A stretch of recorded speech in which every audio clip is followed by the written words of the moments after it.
Hello, and welcome to this talk for the Theosophical Society Lodge in San Francisco. This is Emily Shurr. Today's June 16th. It's Father's Day, and the original version of this talk was debuted at the Theosophical Society Lodge in San Francisco on June 9th. The talk is called Eleusis, EPIDAURUS and Elyseum: Transformational Ritual, Healing Communities, and the Afterlife. It was originally slated to be a 3-topic talk, but I got so interested in the first topic that it's going to be a 3-part series. So part 1, today's talk, is about Eleusis. First of all, gracious thank you and a welcome to interested, curious listeners.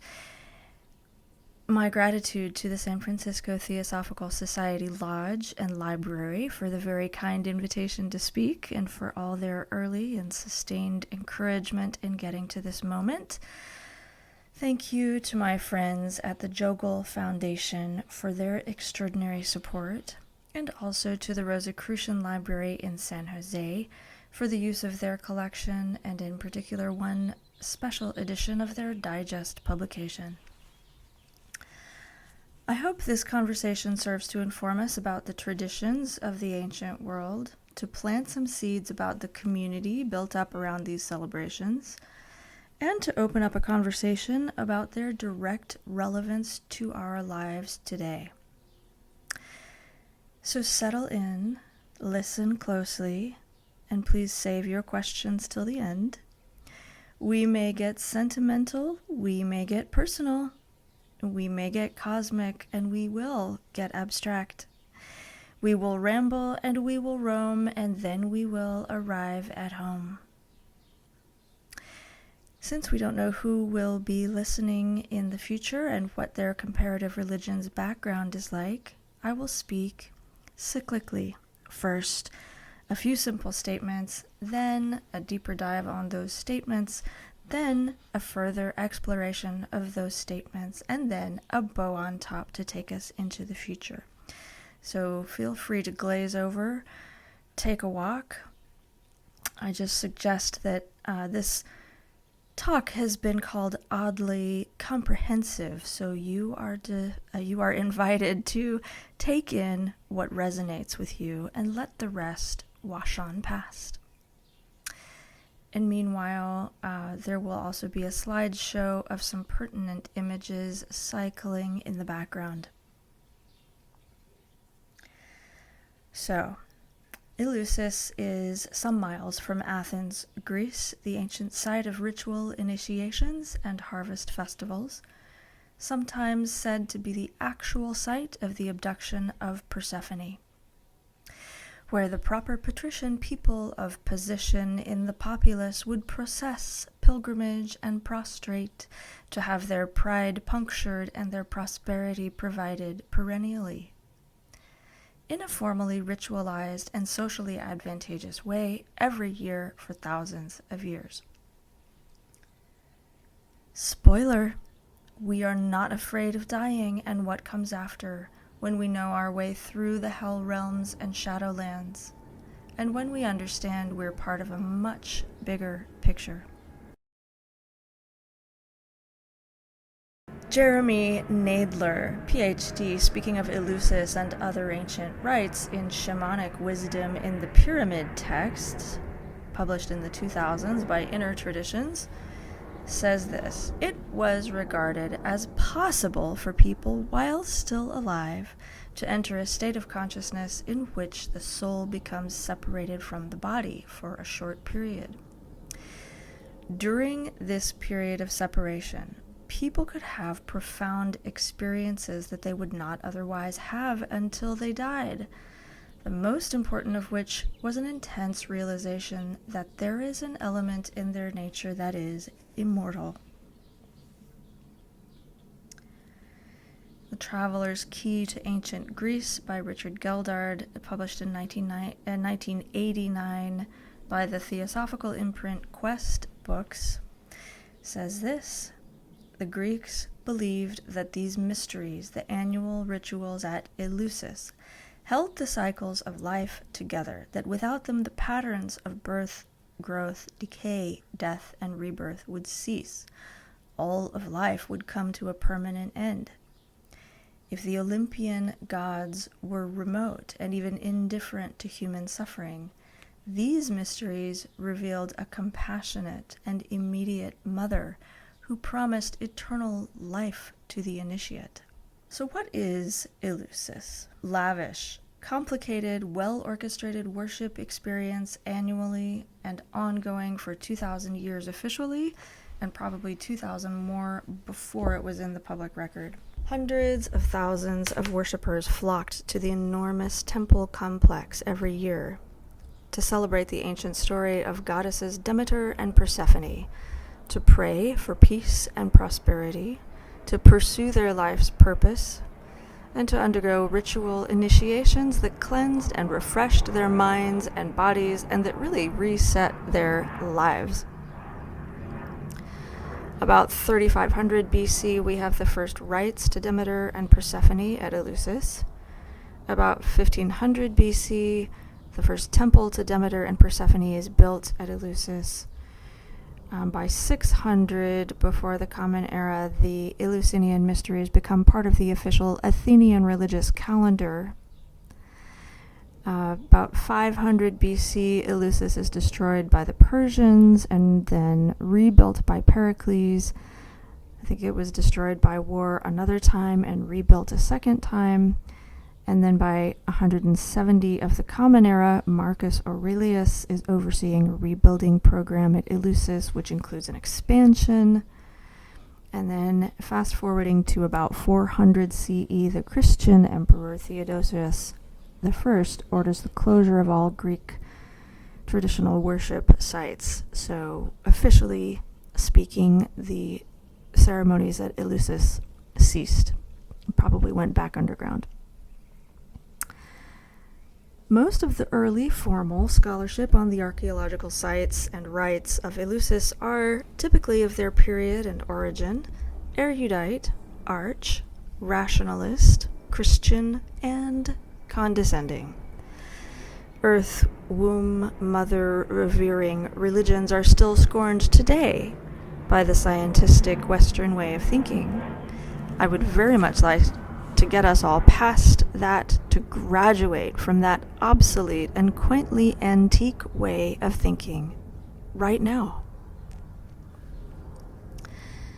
So to provide a little more context, there's a way of seeing the ancient ritual industry post-Alexander the Great as trying to replicate or adapt what his carefully curated cohort had seen in India and Egypt too.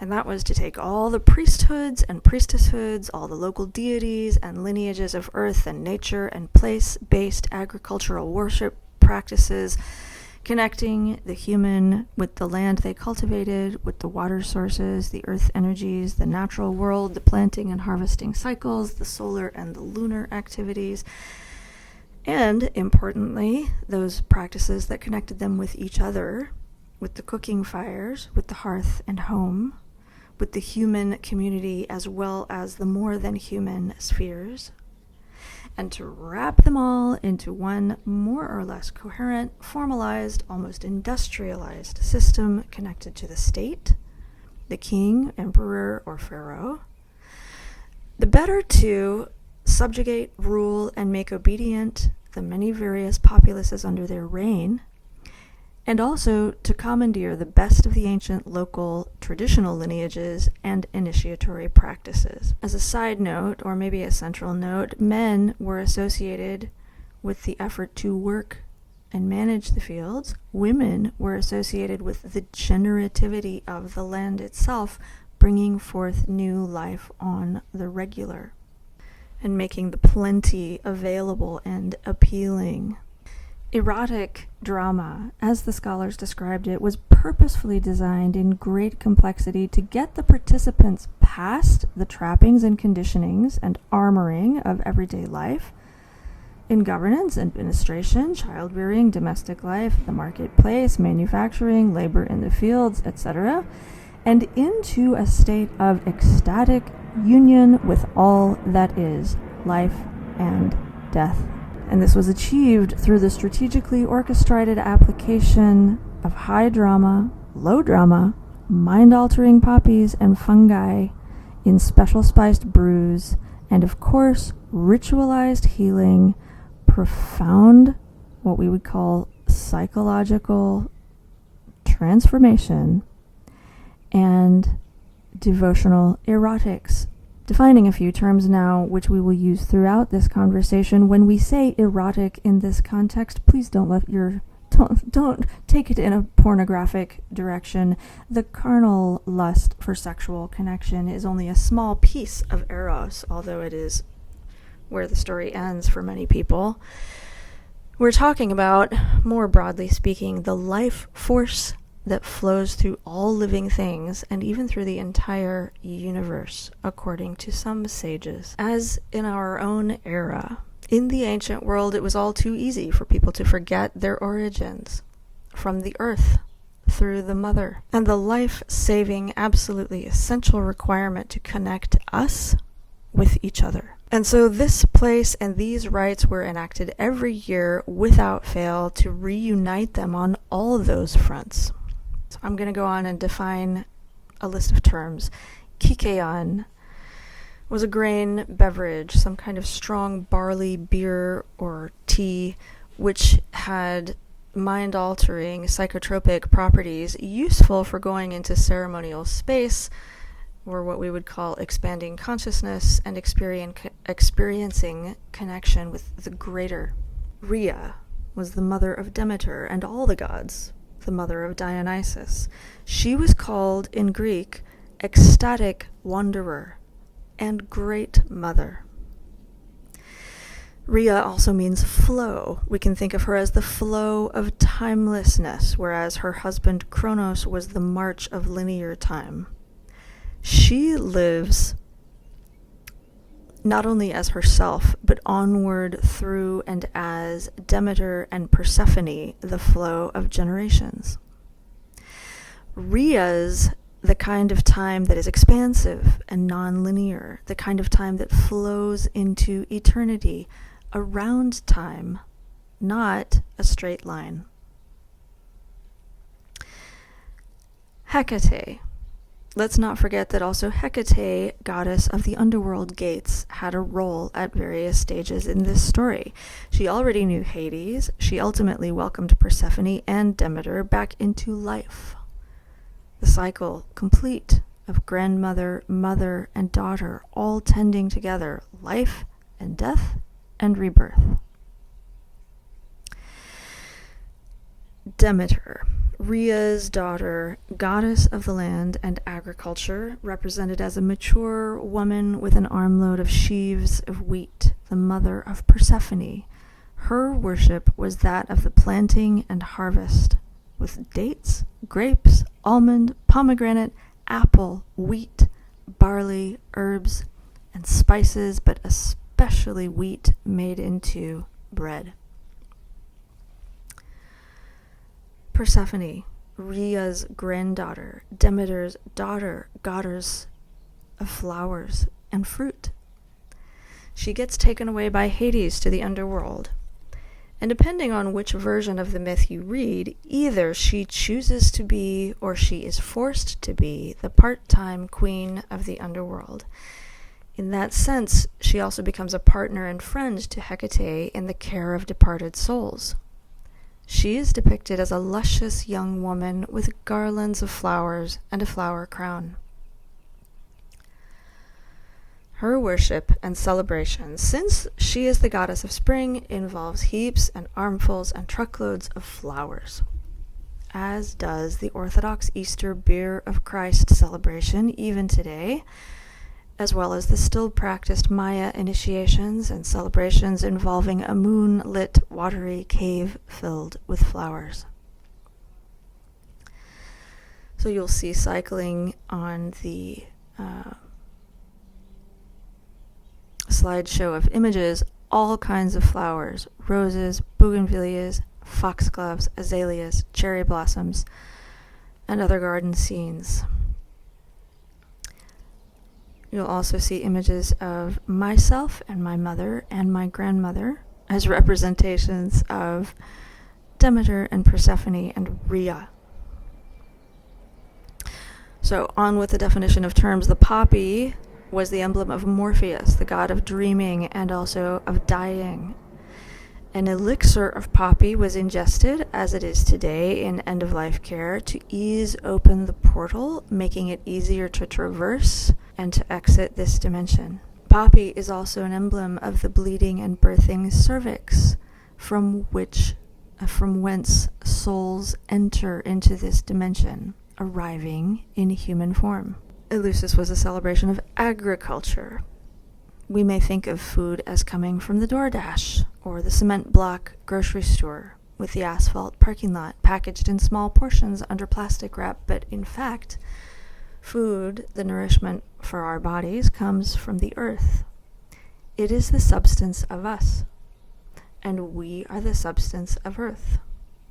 Agriculture is the cultivation of what we require as human beings, a sustained, sustaining, and sustainable means of food production. You'll see images of vegetables and greens growing in raised beds, and a couple of images of the bounty of the harvest in general. Agri means grain. It also means seed, and as such, it must also refer to our seed, the egg and sperm, in the ancient yogic text, the bija and the bindu. This single small point, which, although tiny, contains the information and the power for creation and co-creation. It sits inert and dormant until activated by the sun's light, and cannot grow at all without the watering from the rains and rivers. And now I want to refer to the great progenitor of the field of psychology as we know it today, the bridge between antiquity and modernity, between East and West, our great-great-granddaddy Carl Jung, who wrote, "Here is the greatest tragedy, the loss of the mother by the daughter, and the daughter by the mother." As the ancients did at Eleusis, so do I now invoke the blessings to and from my mother and her ancestral homeland called Smyrna Crossroads, named after another great city of the ancient world, with gratitude for what she has given and respect for what she has endured. One of these images, you'll see her looking out across the valley near Olympia, Greece. Her name is Georgia, from the Greek geo-urge, meaning both the rising up, flourishing force of the earth itself, and she who knows how to work the earth for miracles of food and prosperity. It is painful and costly beyond measure when we discover how truly bereft we can become from our connection to our mother, planet, Earth, Gaia, Great Mother, how bereft of care, acceptance, support, family, how bereft of homeland and origins, the places we came from, and bereft even of our biological mothers in all their humanity, whether joyous or grim. The mysteries at Eleusis are precisely for healing this division, this alienation or estrangement, pouring love and possibility into the rift, transforming a deep and terrifying abyss into a birthing place for new life, over and over and over again. This is where the great goddess religions that are still practiced come into play.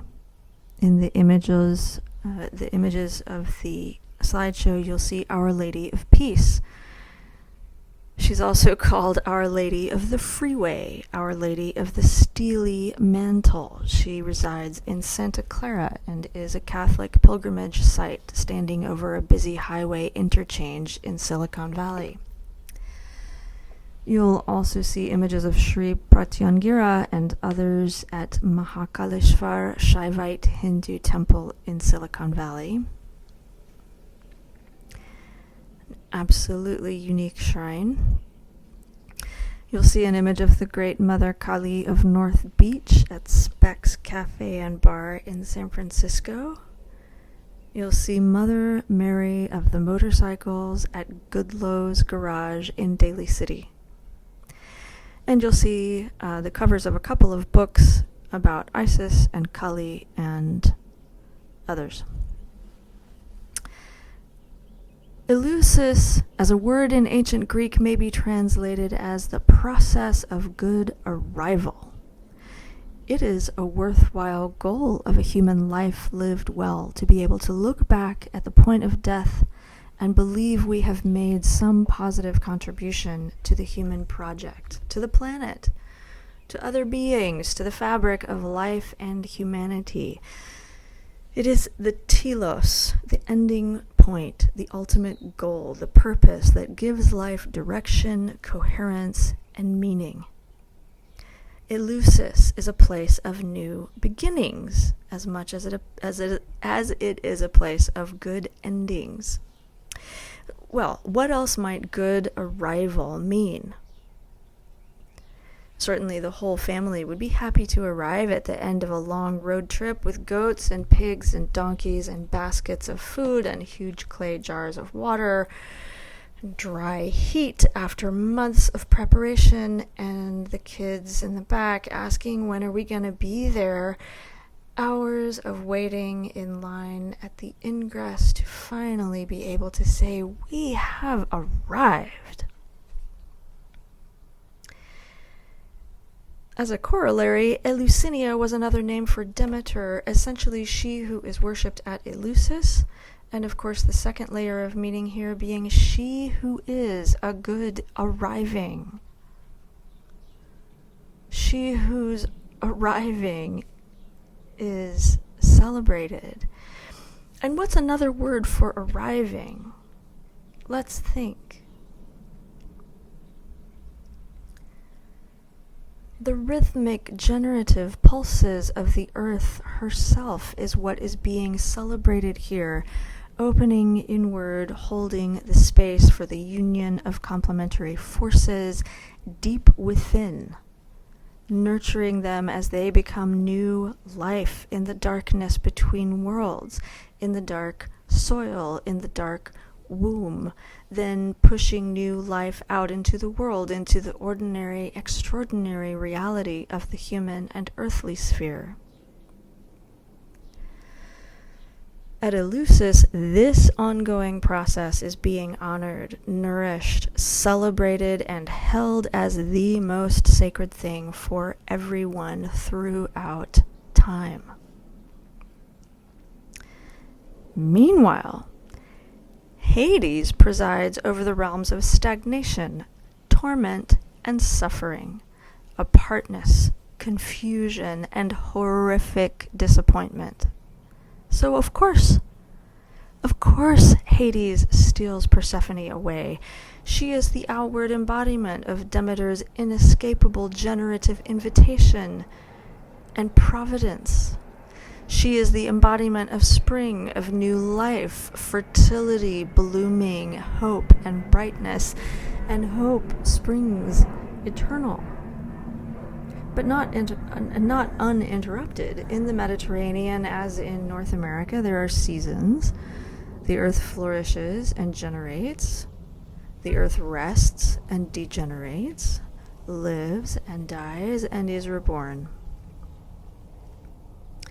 So since this is a talk for the Theosophical Society, specifically in this temple of learning and scripture in the service of the well-reasoned unity of human, planetary, and astral activity under the aegis of comparative religions and worldview literacy, I will invite us to recollect that this is just like the perpetually dying and rising Christ, a tradition that comes way later. Just like the dying and rising Dionysus before him. Just like the dying and rising Osiris before him. The cycles of Gaia and the necessity of agriculture give rise and resurrection to these stories of cyclicity, these universal archetypal thought forms, these deity narratives that help us collectively and individually make sense of the great rhythmic mysteries of life on a turning planet. Within the larger gyres and orbits of our local solar system, within the larger gyres and orbits of the Milky Way galaxy.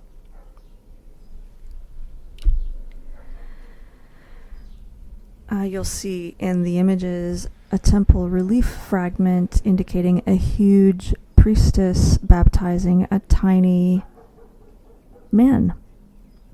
Often in the scholarship, this is called the hero, like Hercules, or the devotee, the pilgrim. She is clothed, he is naked. She is huge, he is tiny. The pilgrim, whether banker, trader, or governor, or laborer, or soldier, has now become the supplicant, utterly humble before the mother goddess whose favor he seeks, and upon whom his sustenance entirely depends.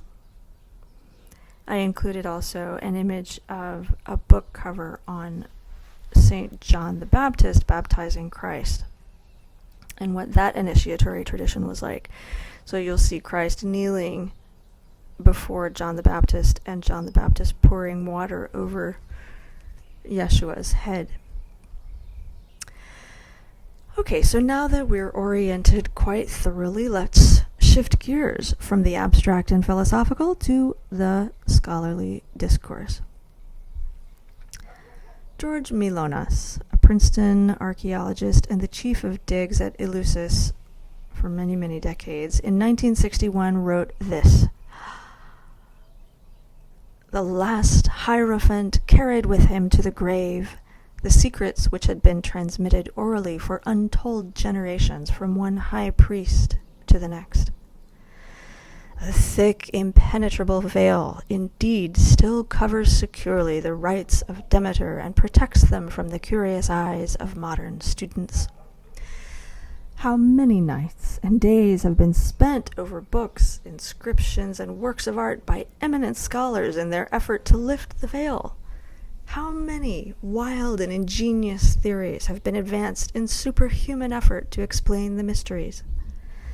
How many nights I have spent standing on the steps of the Telesterion, flooded with the magic silver light of a Mediterranean moon, hoping to catch the mood of the initiates, hoping that the human soul might get a glimpse of what the rational mind could not investigate, all in vain. The ancient world has kept its secret well, and the mysteries of Eleusis remain unrevealed." He is so deliciously dramatic. Here we have both a very accomplished and a passionate scholar, and maybe a man who couldn't see past the end of his own limited personal experience. Adhering to the traditional methods of his sex and his position in society at the time, he may have mistaken his own personal failure to understand and his inability to track down the more obscure but still extant historical documentation of the mysteries as gospel truth. If I can't find it, it doesn't exist. Or, if I'm being kinder, possibly he's taking an official stance to mask what he actually has discovered, and maybe he too was sworn to secrecy. What a hoot, in any event. So the mysteries of Eleusis remain unrevealed, except to those who know, except to those who are still teaching, and those who are still being taught. And it's not mainly priests, it's priestesses and women's initiatory mystery traditions. Following in the footsteps of Persephone, they went underground and sustained themselves largely in secret over these thousands of years. They are finally surfacing again in new forms. There's a huge market now for totally above-board women's wellness retreats. Among them, many goddess initiation practices, albeit watered down for polite modern ladies. No judgment. We do what works.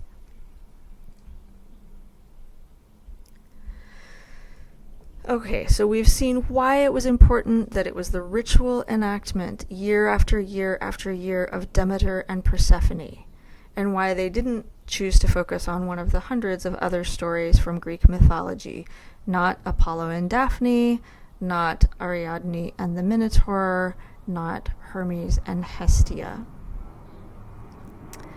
Number one, there's nothing more salient about the reality of human generativity than the reality that mothers bear daughters who become mothers.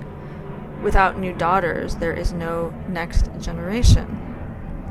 And number two, there's nothing more salient to humanity than the fact that the natural world happens in cycles. The myth of Demeter and Persephone is specifically about these cycles. Contrary to our sickly, short-sighted modern way of explaining ancient myth, their story does not explain the changing of seasons to an uneducated populace. Unfortunately, that is still being taught to young children. No, the story itself is an emergence from beneath our feet. The story comes up from the cycles of the land itself. It is not an explicitive overlay upon them from the higher rational faculties of deductive reasoning. Do you see the difference? I'm trying to say that this is specifically a Gaian story. This story doesn't happen on Mercury or Pluto, on planets that don't have seasons. This narrative is emitted by nature, by the living earth herself.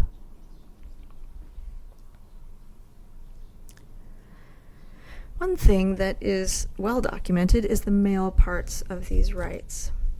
After the friends and colleagues and even the servants and workers went through the preparation, purification, fasting, cleansing, special mind-altering and heart-opening substances, the trials, the inquiries, and the ordeals, there was the feasting and celebrating to bring it all home. This part wasn't private, it was definitively public. These were the rites of Dionysus. This was the after party. Talk of commerce and governance were forbidden. Colleagues were pulled into a more genial way of relating. Here there was poetry, song, dance, arts, sculpture, beauty and adornment, health practices, massage with fragrant oils, feasting on foods unique to the place and the time of year, and an atmosphere of generosity. Dionysus is also a deity of the regenerative cycles of nature, god of the harvest, god of the grape. He was celebrated as a rock star, torn to pieces by his groupies in a frenzied worship service gone haywire, and then somehow reconstituted. I am oversimplifying the mythos here. So the after party belonged to Dionysus, the male fertility god, and that's great. But the secret central Eleusinian rites were female. Not feminine in a word, but specifically female.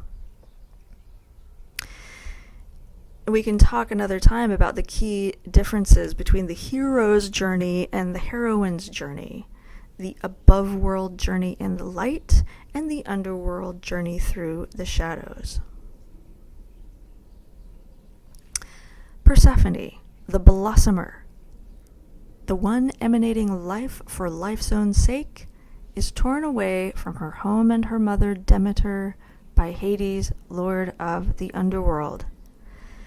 He resides there, chief among all the unfortunate, tormented souls of evildoers. Again, I'm oversimplifying the mythology here. She is tempted away under the elaborate lies he tells her, forcibly abducted, and essentially coerced and made to be his queen. Although I have to say, in other versions, she decides to go to the underworld. She presides by his side, albeit under his thumb, over the realm of the tormented, still blossoming best she can in the darkest of all territories, a dimension that in modernity we think of as hell itself. Meanwhile, in ancient Egypt, Isis comes and goes freely to and from the netherworld ruled by Osiris. The nature of this underworld journey as specifically female can also be seen in its relationship to the earlier myth of Inanna from the Mesopotamian pantheon, and its mirroring of the menstruation cycle of female bodies. Not incidentally, look for Annalisa Dare's book coming up from Inner Traditions in 2025 on just this subject. And have you ever considered how many male initiatory rites are specifically designed for men to glimpse the wisdom and ways of knowing that women naturally possess? Through artificially constructed death and rebirth ordeals, which women go through every month of their fertile years, whether they want to or not. Some scholars say that the reenactment of the dying and rebirthing wasn't just about celebrating nature or reassuring ourselves that we too shall die and be reborn again, but that possibly they wanted to access a sort of eternal life through this cyclicity. When we get to our Elysium tie-in, we can discuss what is meant by eternal life. Is it a glorious afterlife in which deserving souls perpetually feast and celebrate and are finally honored for their achievements and other virtues? Or is it, as the Hindu sages would have it, more or less simply the reunion of the individual soul with the vast formlessness of Brahman? Here's our Princeton scholar again. The fact remains that the worship at Eleusis satisfied the most sincere yearnings and the deepest longings of the human heart. The initiates returned from their pilgrimage full of joy and happiness, with the fear of death diminished and the strengthened hope of a better life.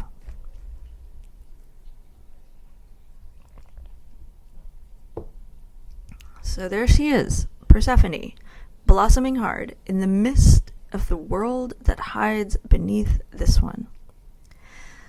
But is it all bad?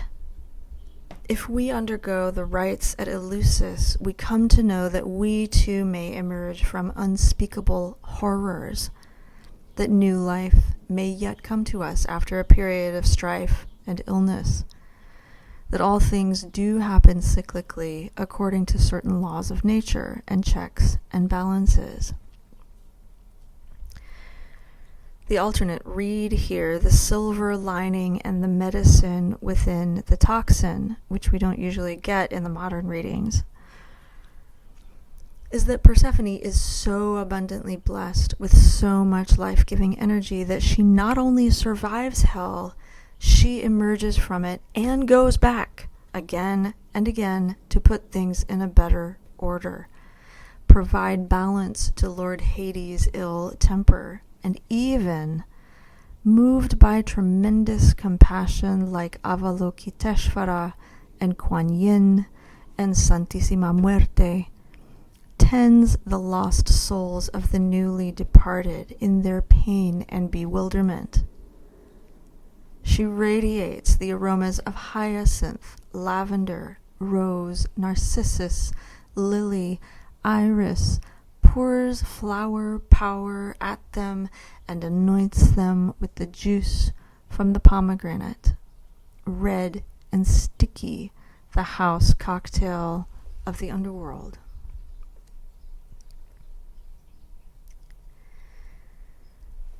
Lest I leave anyone hanging, Persephone does get to emerge out of the dark places for much of the year as a direct result of grandmother Rhea's intervention.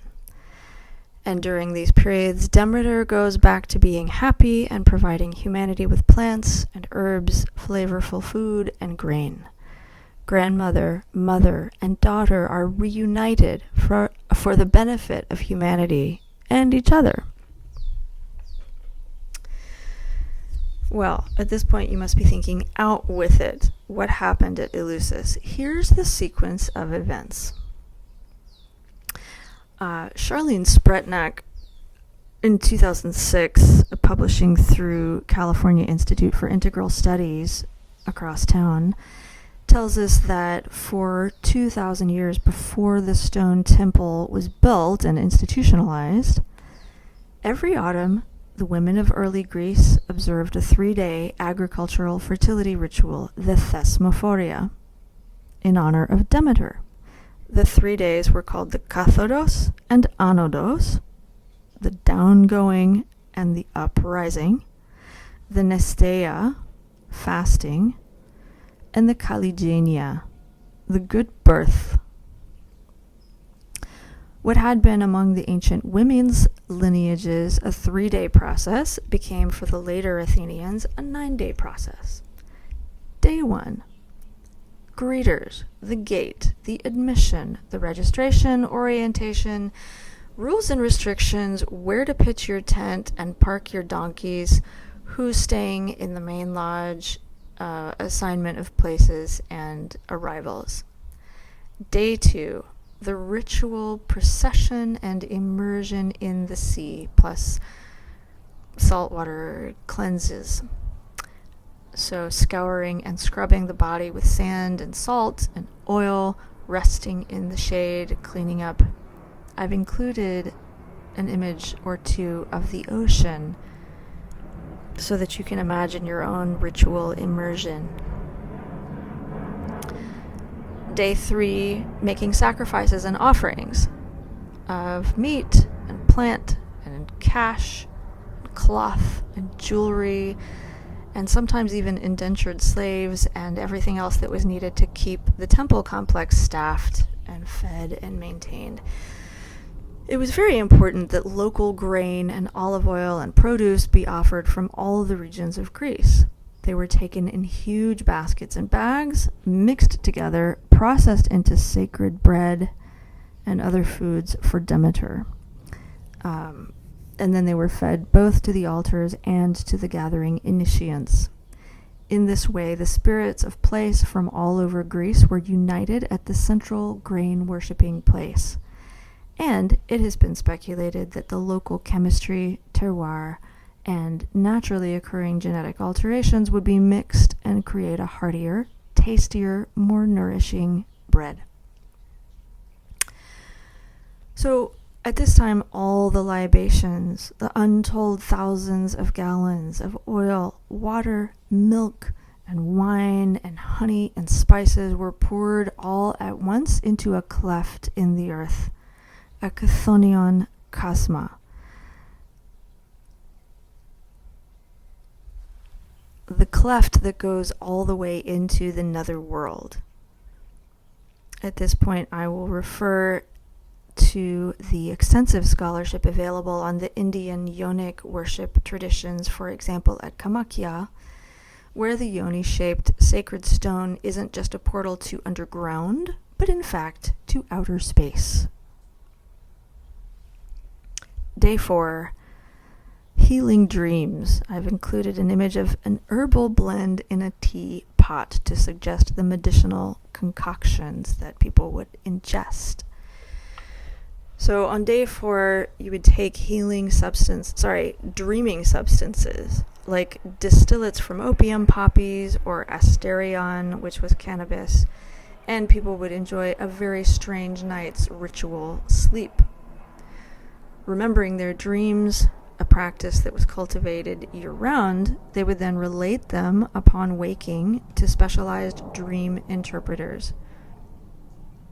The closest corollary I can think of is a Jungian analyst or a person gifted at intuitive readings on multiple levels who would then prescribe actions to be taken afterward in order to activate the lessons revealed in the dream. They would invoke Morpheus for visionary dreaming, Asclepios, the god of medicine, and Hygeia, the goddess of health. And to suggest this part of the practice, I've included a hilariously funny image that says it has a happy face that's sort of translucently painted over text that says, "I can see through your bullshit," to suggest the practices of dream interpretation. Because look, since the ancients believed that illness stemmed from a person not being aligned with their divine destiny, those seeking healing would prepare for a night of dreaming by inviting a visitation of divine presence and purpose into their lives. Such a visitation in one's dreams could bring a healing of soul and body, providing the conditions for health and wealth, well-being, and abundance. It was considered a very good outcome if, as a result of all the fasting and hallucinogens and drinking and feasting, you got to have an actual visitation from the goddess telling you what to do with your life and blessing your path forward. Day 5, the grand procession to Eleusis. So on this day, which I gather was a long walk, there were ritual anointings with botanical essences and special markings like a saffron thread worn on the right wrist and the left ankle. There were offerings and rites along the way. There were festivities and laughter, but there was also a particular event called the Bridge of Jests, or more accurately, the Bridge of Jeers. Everyone got hazed, basically roasted by specialized insult hurlers to ensure that any arrogance or social standing didn't get in the way of the humility required to undergo the more demanding rites of passage yet to come. Day 6, all-night revelry, in which initiates are encouraged to dance non-stop until the next day. There are lots of studies that have been published now on the beneficial effects of periodic sort of mind purging that occurs naturally with dancing all night, sleep loss, and rhythmic drumming. This sort of, anyway, I'll refer you to a book called Dancing on the Edge of Magic as one example of that. But materials more recent from Johns Hopkins studies on psychedelic transformations and all-night dance events. So insert here your favorite party that goes all night. Okay, day 7 and 8, the Nights of the Mysteries, in which it is said that things were said, enacted, and seen.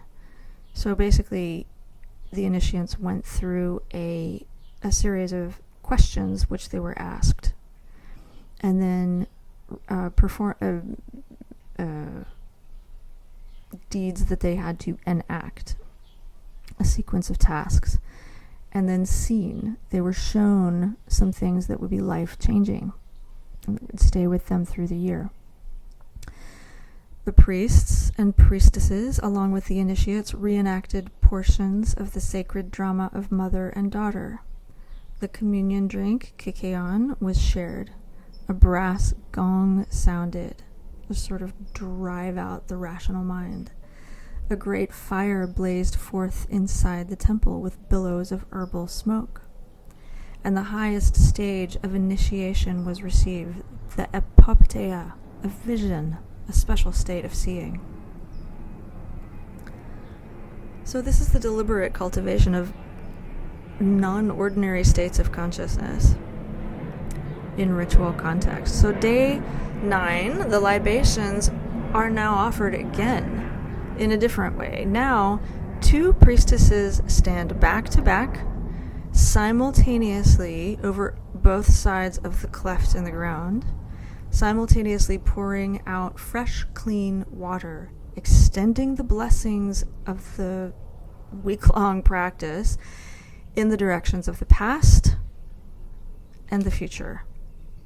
Meanwhile, the whole crowd calling out, flow, conceive. It's better in ancient Greek, hie, kie. Gratitudes were given and received. The participants are now released in preparation for their return home, refreshed and reoriented to their new lives.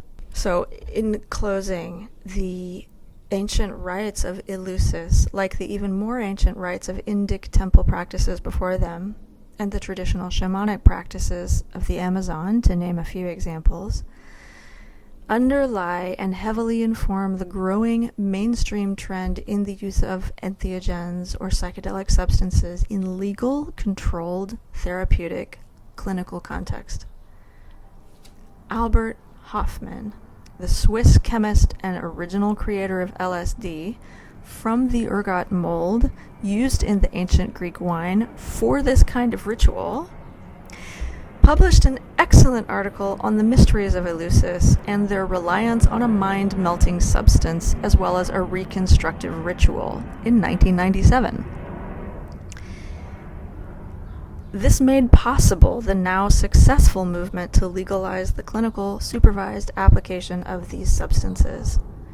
His was among the most prominent and legitimate voices in the early part of the movement to put these consciousness-altering chemical compounds to use, improving the human condition.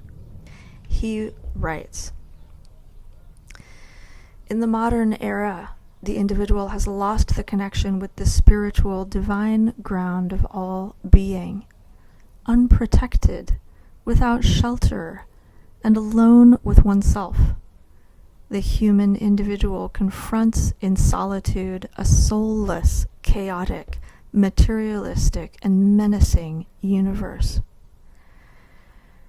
Eleusis can be a model for today. Eleusis-like centers will unite and strengthen the many spiritual currents of our time, all of which have the same goal, the goal of creating, by transforming consciousness in the individuals, the condition for a better world, a world without war and without environmental damage, a world of happy people." I hope something here has been useful to you. Thank you for your attention, and I look forward to speaking with you again.